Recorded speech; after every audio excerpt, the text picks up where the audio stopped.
happening, fellas? If you look up the word perfection on Wikipedia, a picture of this bike should come up, because that's what this is. This thing's an absolute freaking dime piece. We spent much more time polishing, waxing, and perfecting this piece than we have riding it. It's only got 576 miles on it. It's basically barely broken in.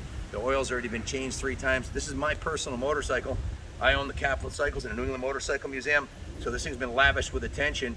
The Wizard and I came up with a plan for it, did a bunch of research. If you own a stock XR650, you'll know what I'm talking about. These bikes are basically unrideable stock. They come totally corked up, super lean. They got the smog pack on them. They just run like dog shit.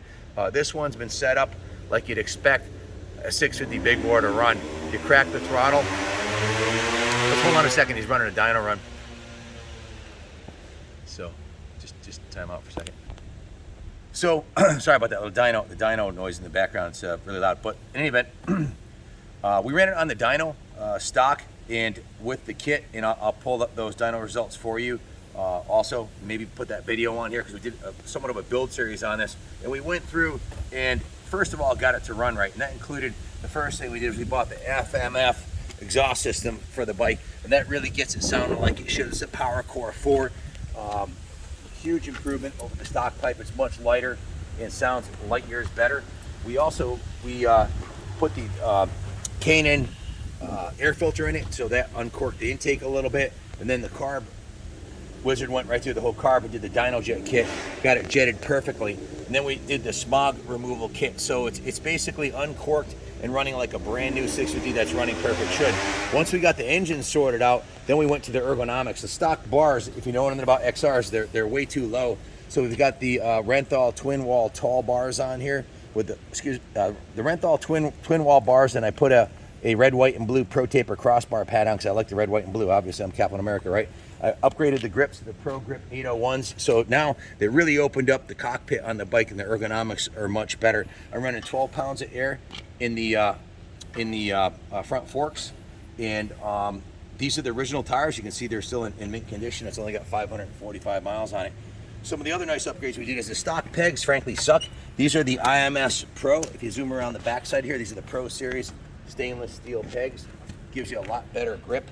We also, the stock license plate hangs down like way down here, so we did the license plate and eliminator kit, and we put the XR600 style taillight on here. It's stock. It's got this big bulky DOT thing. It looks absolutely ridiculous.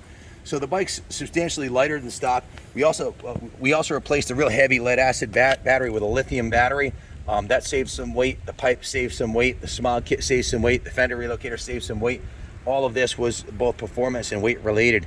The bike is absolutely stunning. It's absolutely perfect. It needs nothing. It's ready to go.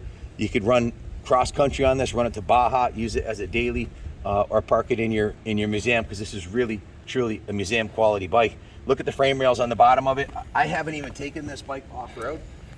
It's only been ridden on the street around here, and mostly on the grass at Daytona. The bottom of the motor is absolutely perfect. The frame rails are perfect. It's essentially a brand new bike that's been super tuned by the Wizard and had all the things that you'd want to do to an XR done right out of the box.